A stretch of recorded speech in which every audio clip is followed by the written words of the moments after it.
Il existe dans l'histoire de la franc-maçonnerie deux périodes. La première est dite opérative. Elle concerne l'époque schématiquement médiévale où les francs-maçons étaient avant tout des gens qui construisaient des édifices, principalement des édifices religieux. Leur métier était la maçonnerie, était l'art de bâtir. Cette maçonnerie opérative, cette époque opérative, s'oppose à la maçonnerie dite spéculative qui va apparaître progressivement dans le courant du XVIIe siècle. Et là, il s'agit d'une maçonnerie spéculative parce que les hommes qui la composent majoritairement et puis très vite exclusivement ne sont pas du tout des gens qui sont liés au métier de maçon. Ce sont des intellectuels, ou des négociants, des bourgeois, bientôt des aristocrates, des gens d'états sociaux extrêmement divers, mais dont la caractéristique commune est précisément de n'avoir aucun lien avec le métier de maçon. Et tout le problème de la franc-maçonnerie spéculative a été de se situer par rapport à la franc-maçonnerie opérative. Et très tôt, au début du XVIIIe siècle, quand les francs-maçons spéculatifs commencent à écrire leur histoire, ils créent progressivement la légende de la filiation opérative.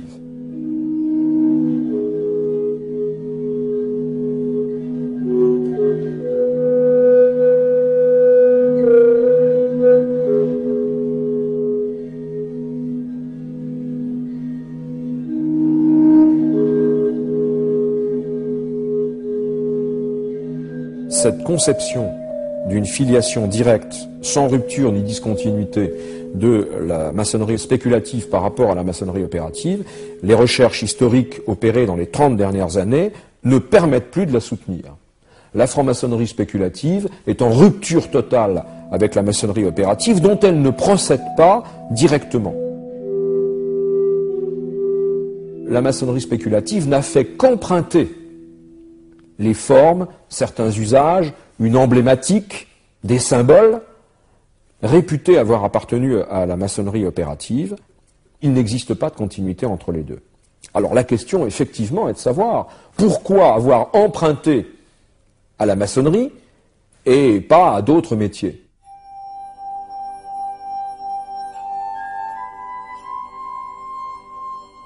Eh bien, probablement, parce que depuis le début du XVIe siècle, est né un puissant mouvement intellectuel, étendu à l'Europe tout entière, qui fait de l'architecture le lieu électif d'expression d'une pensée et d'une philosophie et d'une vision religieuse et spirituelle du monde entier.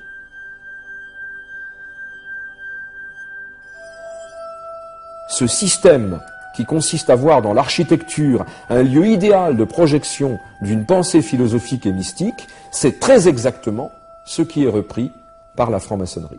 Alors ils ont gardé la symbolique du métier, parce que la symbolique du métier leur donnait un cadre protecteur, leur donnait une légitimité.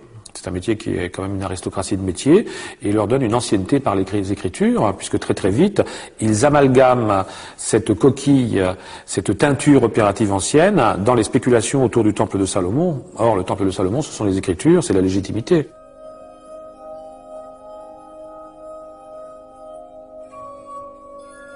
Dans ce temple de Salomon, on peut penser, tout à fait raisonnablement, que se sont réunis les premiers bâtisseurs, les premiers francs-maçons, donc que c'est dans ce lieu qu'a existé la loge mère de toutes les loges du monde. C'est une légende, mais c'est intéressant parce que ça donne un acte fondateur. Or, toute société de ce type a besoin d'un acte fondateur. Ils auraient pu prendre une autre référence, mais beaucoup moins intéressante. C'était plutôt celle d'ailleurs des opératifs du Moyen-Âge, la tour de Babel. Mais c'est une expérience beaucoup plus désastreuse.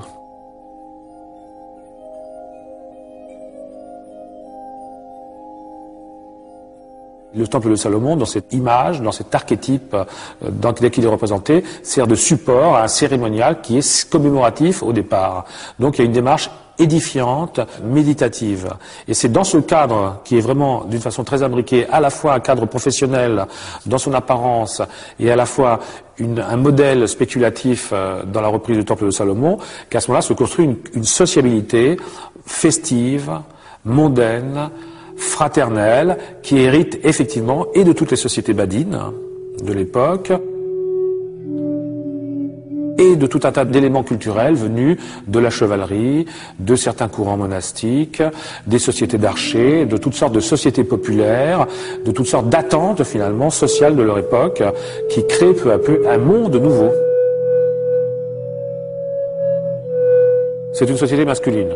D'abord parce que l'Angleterre, les pays anglo-saxons vivent déjà à cette époque-là typiquement dans une sociabilité masculine dans ce domaine, avec quelque chose qui hésite encore entre le clubisme actuel et le monde des tavernes.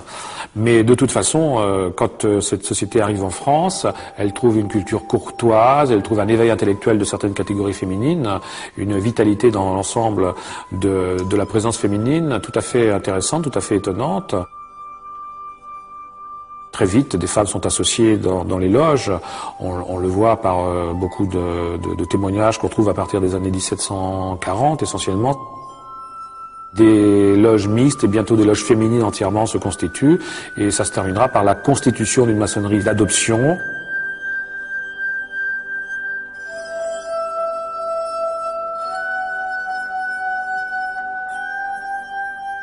Les femmes ne travaillaient pas moins bien que les hommes en loge, les loges ne travaillent pas de toute façon. Les loges se réunissent, perpétuent, méditent éventuellement, transmettent un certain nombre d'usages, mais le travail en loge tel qu'on voudrait le voir aujourd'hui ne peut pas être considéré sous cet angle.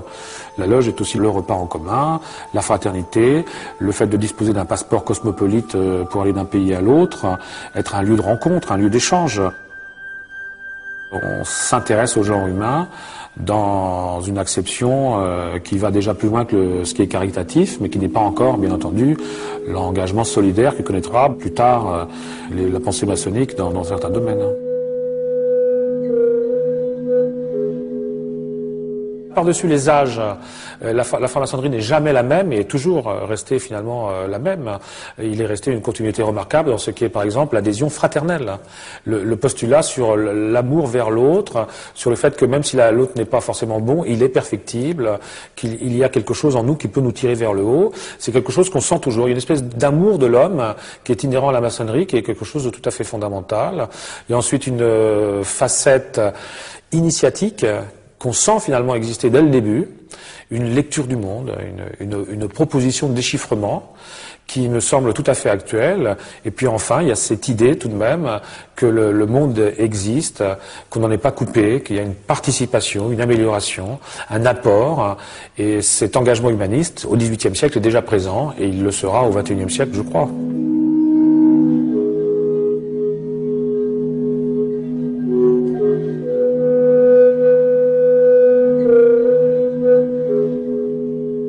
La maçonnerie de la Troisième République, de la Belle Époque, une maçonnerie essentiellement politique. Et donc l'engagement politique passe souvent par une entrée dans les loges. Et les loges, d'ailleurs, les travaux des loges sont essentiellement tournés vers l'action, plus que vers la réflexion. Alors qu'au XXe siècle, la carrière politique s'est totalement détachée de l'appartenance maçonnique qui est devenue quelque chose de plus individuel.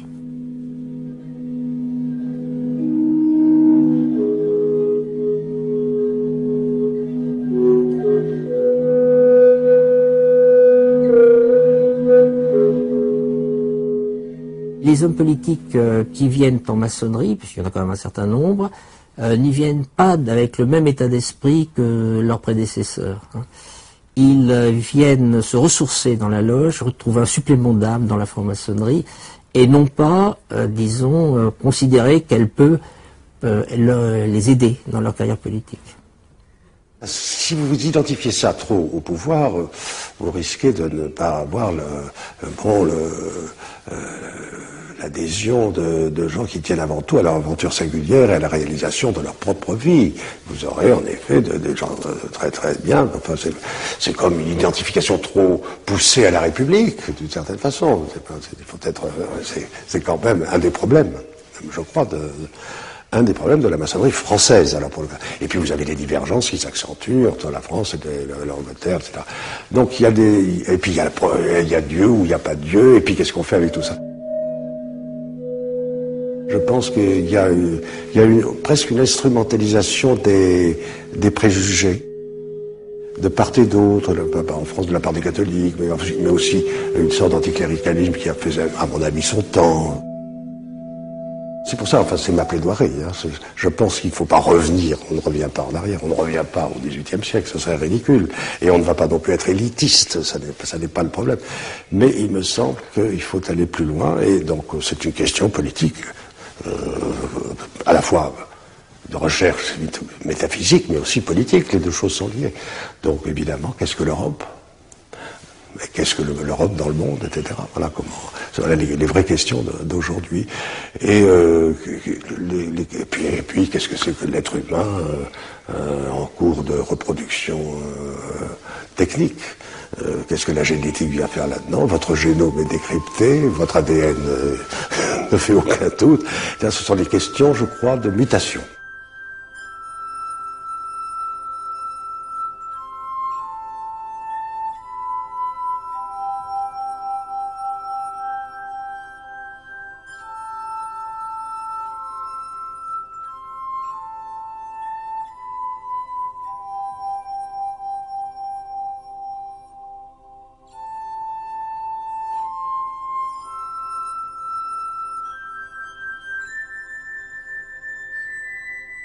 Il y a là, dans la franc-maçonnerie, dans la question de la naissance, de la mort, etc., un enseignement très profond qu'on peut poursuivre par bien des voies. La plus intéressante étant, à mes yeux, tout ce qui va du côté alchimique, par exemple. Il est certain que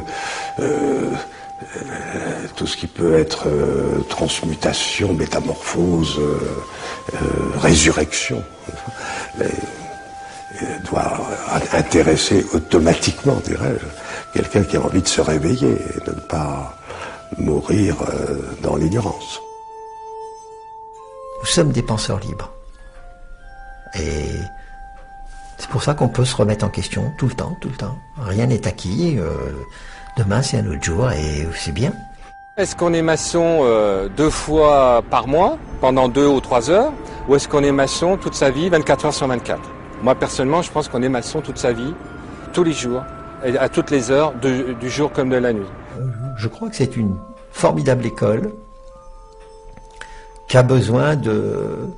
C'est une sorte de garant d'une société, la maçonnerie.